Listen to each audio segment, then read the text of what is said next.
Welcome to the Woman Angler and Adventurer podcast, inspiring real women with a passion for fishing in the outdoors to go get their adventure on. Now, here's your host, coming to you from the Lance Chuck Camper Mobile Podcast Studio, Master Captain Angie Scott. Welcome to another episode of the Woman Angler and Adventurer podcast. This is the final episode of the Earth Day Celebration Revisited series. Next week, we're going to resume with all brand new episodes featuring amazing women in the outdoors to inspire your future adventures.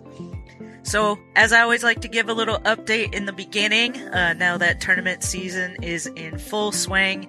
I just got home from Caddo Lake, which was the second stop of the LBA Women's Pro Bass Tour 2022 season.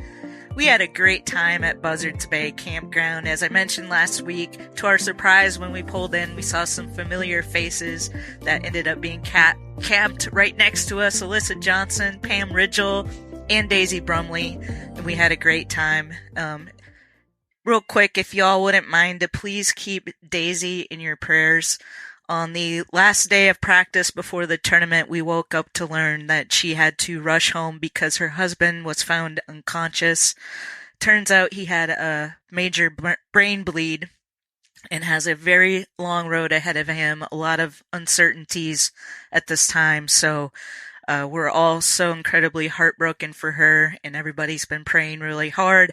So if the Woman Angler and Adventurer community would jump in and pray as well, maybe we can make a miracle happen. Caddo was a really tough lake for me since I'd never been there before, never fished a lake with so many trees and these boat lanes. Most of my practice was spent learning the boat lanes, graphing out routes, marking some waypoints and such. And since it's a super shallow lake, I heard the fish tend to like to hold to the cypress trees that are located near the deeper water. John King, the crappie hippie, shout out to him. He did a lot of research on Caddo and sent it to me prior to practice when we were still able to get outside information, and that really helped me a lot. He did a lot of really great map research. And so I kind of honed in on those areas that he thought might be good for the tournament and marked a bunch of those on my graph when I got out there. And it's a huge lake, so there was no way I was going to be able to learn it in such a short amount of time. So I tried to kind of focus on one area and just break that area down. And the area I chose to focus on was there near the campground because I knew there was some bad weather predicted. And I thought, in an emergency situation, it would be nice if something crazy were to happen that we would be right there and safe at the campground. So that was kind of my strategy. So while I was out there fishing around a little bit, what little time I did have to actually fish, I found a point out there that had a hard bottom, and I got kind of excited. As long as the wind cooperated for the tournament, it would have been blowing the shad right across that hard bottom, and in the day of practice, it was set up perfectly, and I saw a lot of activity, a lot of fish, and bait moving around, and so that was definitely an area I was going to hone in on if the conditions were right. And then I found another area that had some grass and some lily pads that looked like it would be good for a morning topwater frog bite. But unfortunately, day one of the tournament did come with a very, very good chance of severe storms in the afternoon. I got paired up with Pam Hallwerda as my co-angler that day. She was a lot of fun. I was so glad to get a chance to get to know her a little bit better and fish with her. Our plan, I stuck to my plan. We were in Buzzards Bay. That point, the conditions weren't quite right for the point with the hard bottom. We did try some top water, didn't have much action. I had a couple small blow-ups, but they weren't really committing. So we trolled some of the cypress trees, and Pam had her limit as a co-angler, which is 3 fish. She had her limit by 11 a.m., and I had 1 shortly thereafter. So we were just getting on the fish. and they were all slot fish, which means we couldn't actually bring them to the weigh-in because you're not allowed to keep anything between 14 and 18 inches.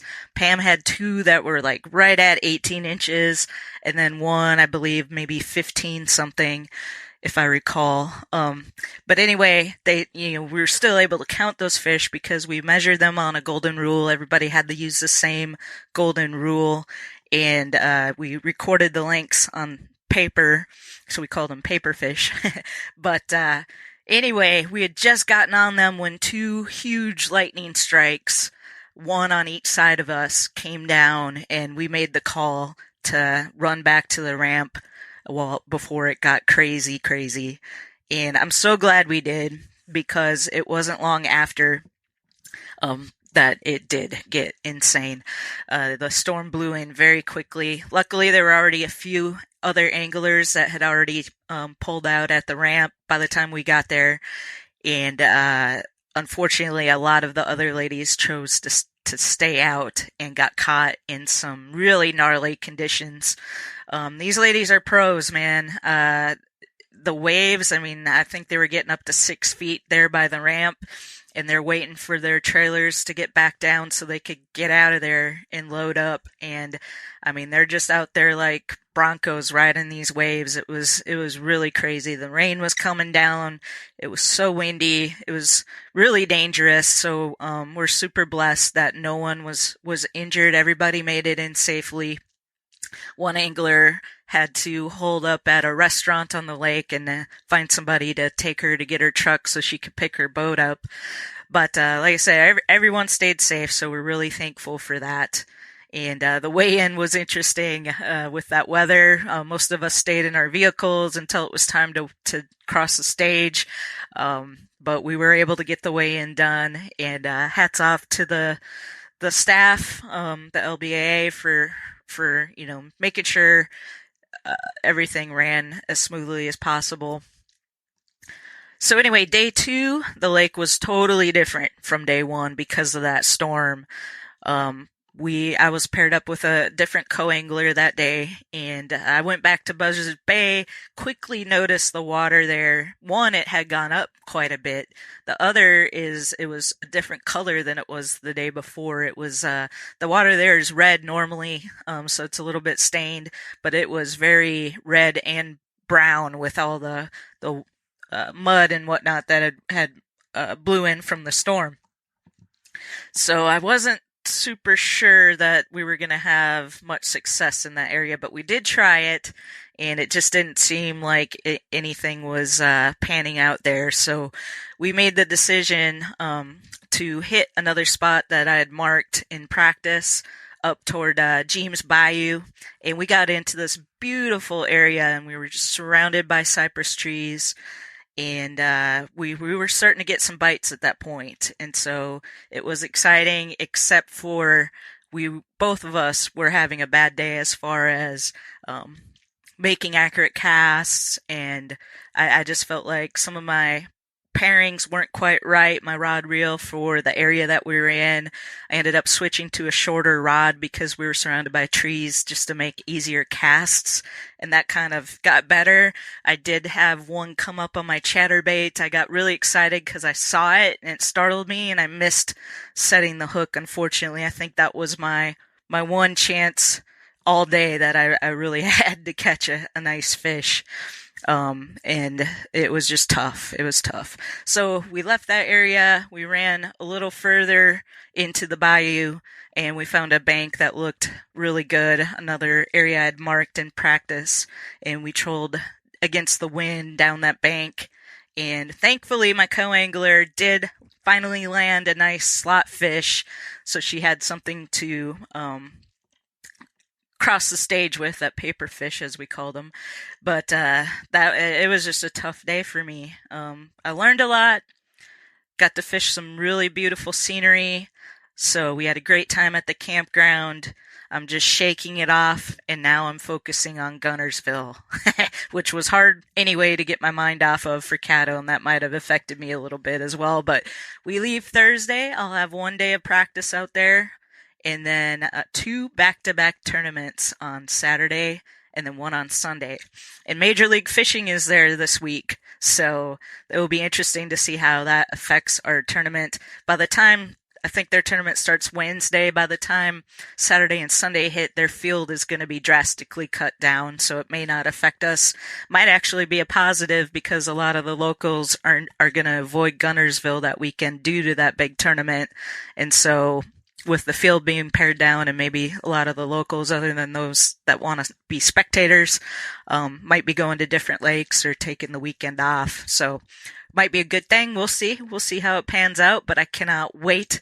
I'm getting prepped and ready to go. So, all right. Well, this week I'm resharing my conversation with Bebe Harrison from Angling Women. She was on episode 195, so not a super long time ago. We're on episode 236 now, but it's been a minute. And I met up with her down at ICAST in Orlando to talk about her group. We talked about conservation. She does a lot of work in that area and much more. So I thought it would be a fitting episode to reshare for the Earth Day Revisited series. And speaking of ICAST, I wanted to mention this as well.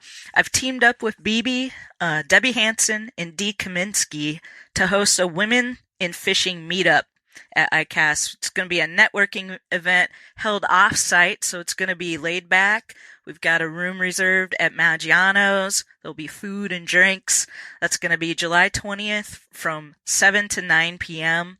Reservations are going to be required, but just wanted to give you a heads up. So if you are going to ICAST, you can block that time off and day on your schedule, because we would love to have you join us.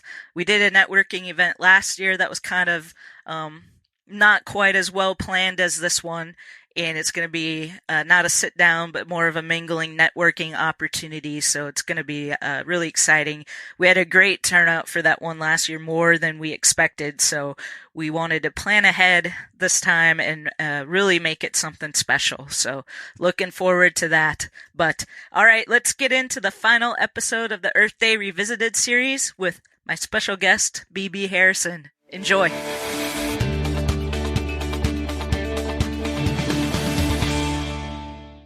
All right, everyone. Welcome to the Woman Angler and Adventurer podcast. I am at the Orange County Convention Center in Orlando, Florida for ICAST, and I have a very special guest with me. This is kind of the beginning of ICAST. Literally, I think both of us just got here this afternoon. We were going to try to meet up yesterday, but I had a little snafu with my flight and things got a little bit delayed, and that's on me. But Bebe Harrison, thank you for being flexible, and thank you for meeting with me this afternoon. I'm so glad to be here. Thank you.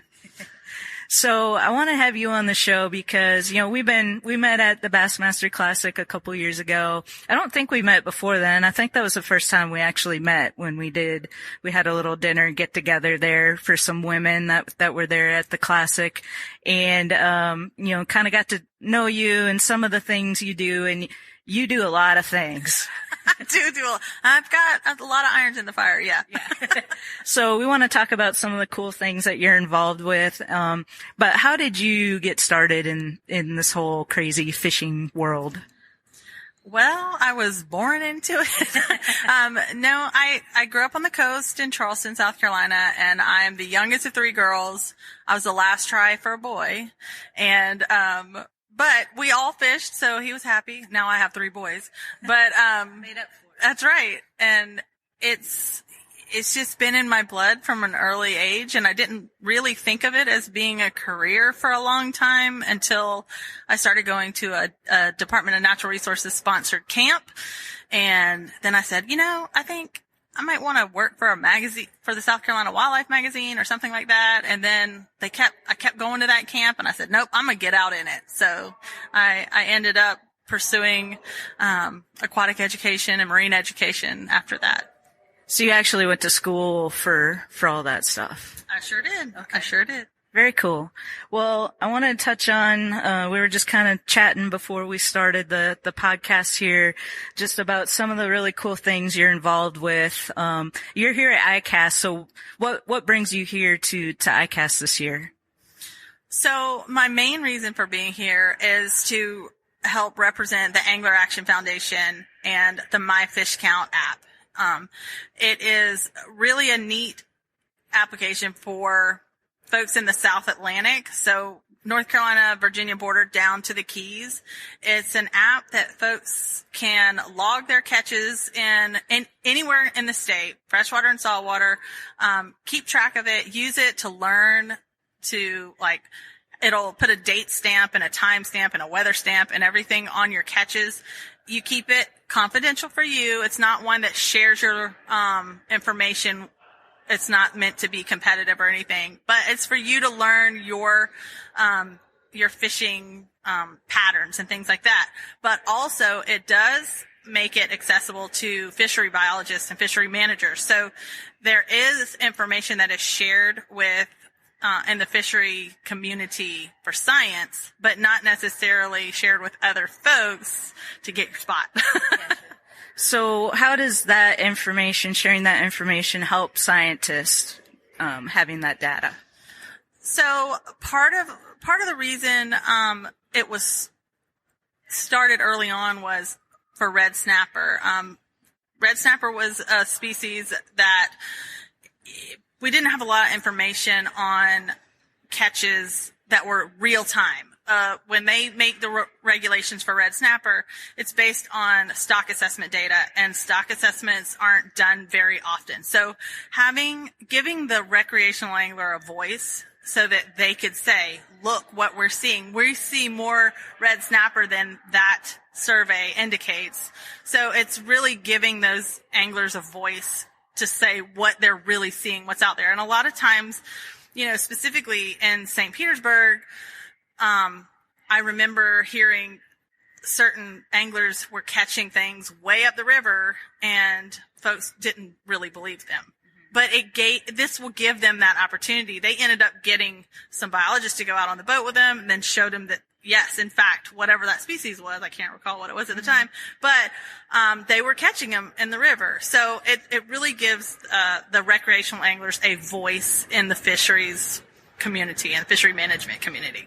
So somebody listening hadn't heard of the My Fish Count app. Do they just go to the App Store and download it? Yeah. Okay. Yes, you can download that for free. And if you're outside of that range, so if you're not in one of the 4 South Atlantic states, you can use iAngler, and it's our sister app, I guess, and it's open to the whole United States.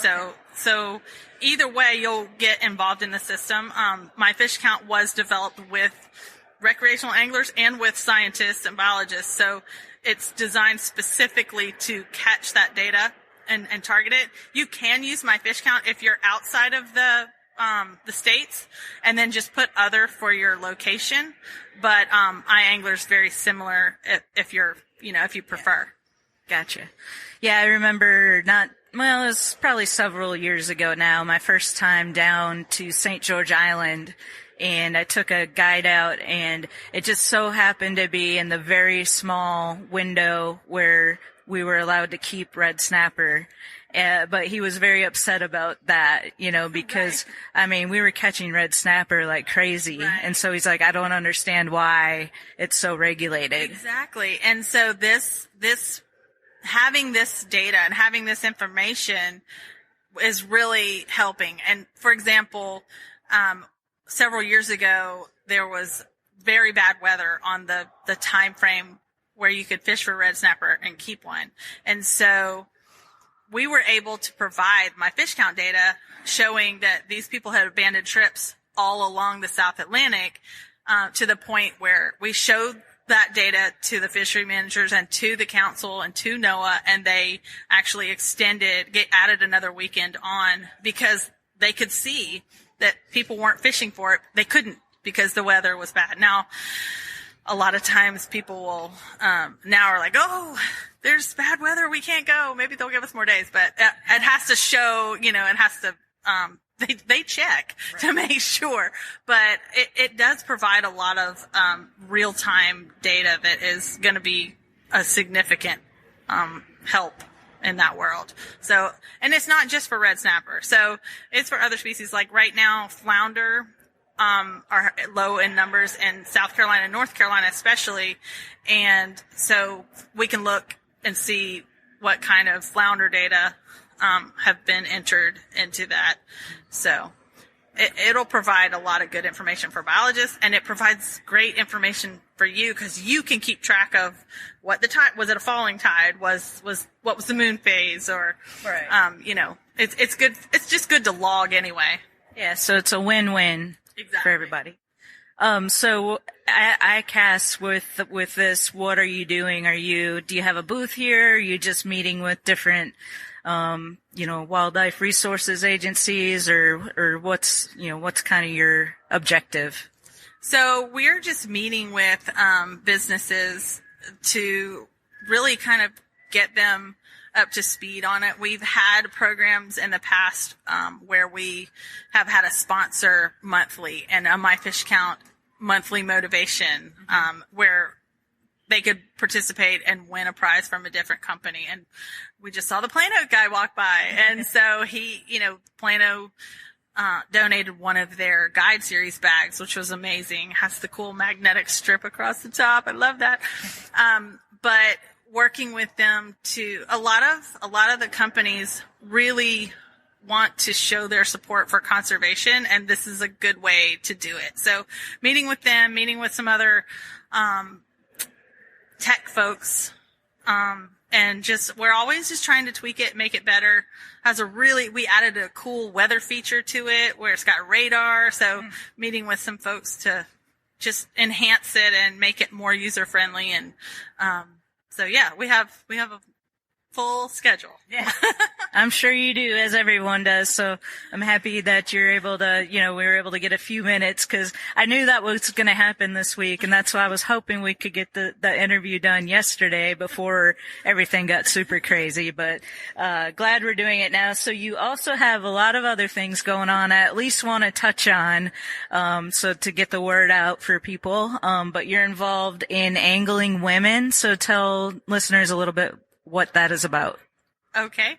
So Angling Women is my company that I started, because I just needed a way for folks to learn the basics of fishing. There have been a lot of new folks and a lot of new programs come around lately, but it was a need. I saw the need, and I definitely wanted to make sure I filled that need. Several years ago, I worked for a state agency and ran a Becoming an Outdoors Woman program. And when I left the agency, that program was canceled. And so I knew there was a need for that. So that's when I launched Angling Women. So I do basic classes. I do ladies' nights. I do summer camps, weekends on the water, but I really base most of my stuff from the bank. So I try to introduce women to fishing. Very, very easy to get started. Nothing intimidating.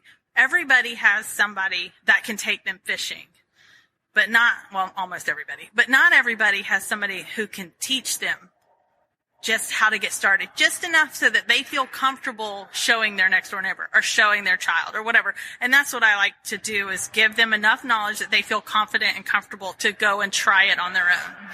So we do that. I have a camp next week. It'll be our second. We run a lot of camps through rec departments and things like that. And it's a great time. We do a lure design competition, and if you get on Angling Women's Facebook page, we always have the public vote on those lures, and the kids come out with some really cool designs. So it's kids are involved too then? Yes, it's really Angling Women because it's run by women. Okay. My sister Susan and I run the programs, and my sister Meg helps when she's in town, but she's here in Florida. But we do programs mostly for women, for children, and then we do family. We do a lot of family programs, and that's how we get the men involved. So we don't exclude anyone. Right. Gotcha. Well, very cool. So is it a day camp, or do you do like a weekend, or? So I do day camps through the rec departments. I do work with the Department of Natural Resources summer overnight camp, but that's usually just a week out of the summer. And this year we did a new thing with them. We did fly fishing, and it went so well. It was great. We had a lot of campers leave and say, "Oh, I am buying a fly rod." So it was good. Awesome. So, and then you also are an ambassador with Artemis Sportswomen, which is kind of the next level, as I understand it, what you were kind of describing earlier from angling women. Talk a little bit about that. Correct. So once you have this newfound knowledge on how to rig your rod and go fishing, then who do you go with? And so that's where it comes in with Artemis. So Artemis Sportswomen is a National Wildlife Federation program, and it started out west, but they have spread, and there's a southeast coordinator for that as well. There are two of us, two ambassadors in South Carolina. Now, the sportswomen part is hunting and fishing. So, a lot of folks, if they do one, are more inclined to try the other. So I fish, and I have hunted before. I've not shot anything yet, but I'm willing to go again and try. And then my counterpart, Morgan, is diehard hunting, and she said, I can't catch a fish if you throw it at me. So both of us are very interested in outdoors and advocacy, but and connecting those women, giving them a place to go, because especially like hunting, a lot of women don't necessarily want to go to a hunt camp with a bunch of guys, and just feel uncomfortable. So this gives folks a chance to connect after they have the knowledge. I mean, you could have been fishing for a year, you could have been fishing for 25 years, but we're just a way to connect with each other. And we've got our first weekend on the water in about a month, on Lake Murray. Cool. Very cool. So that's Artemis Sportswomen, and then that's not all, folks. I don't know how I'm like getting stressed out thinking about all these things that you're doing, but you're also the Director of Education for South Carolina Wildlife. Yes. What's that entail? So that is a new role for me. It's for the South Carolina Wildlife Federation, and it's an affiliate of National Wildlife Federation. But so I have a lot of things on my plate with that, from Master Naturalist to Project Wild for teachers, things like that. We have a program that we're starting in a college setting called Academics Afield, which will introduce students to hunting, take them out hunting. And then one of my favorites is the Women's Outdoor Retreat. So it's kind of along the lines of Angling Women, but it's a chance for women to come together for the weekend, and they can pick 8 different classes. So they get a taste of a bunch of different things. So there's skeet shooting and archery and fishing and care and prep of fish. And then there's, we're hoping to add nature photography, coastal crafts, birding, knot tying. I mean, it's one of those things. You've got a lot of choices. Paddleboard, kayak, canoes.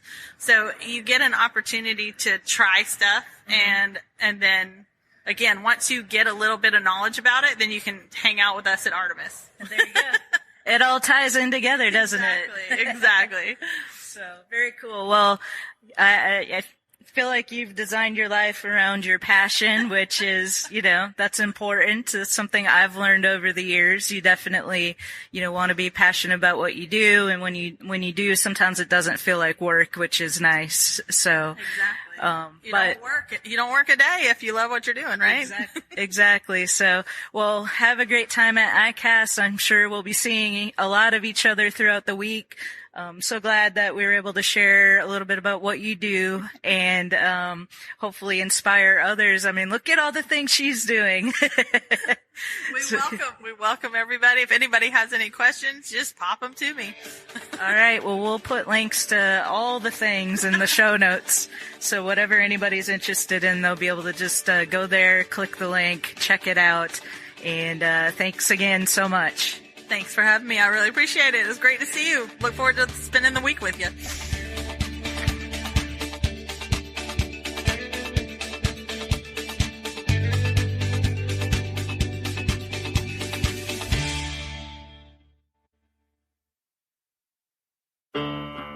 All right, do you want the good news or the bad news first? I know, always lead with the bad news. Okay, the bad news is the episode of this podcast that you love, it's over. Yeah, I'm sorry, it's over. Don't you hate that feeling when you finish the latest episode of your favorite podcast and then you don't know what to listen to? Well, I got a show that you should check out. Hey, this is Hunter Levine, and I'm the host of Captain's Collective Podcast, a fishing podcast dedicated to gathering wisdom, knowledge, and stories from captains and other fishing industry leaders. You can check out our podcast at captainscollective.com or follow us on Instagram or Facebook. We hope to see you soon.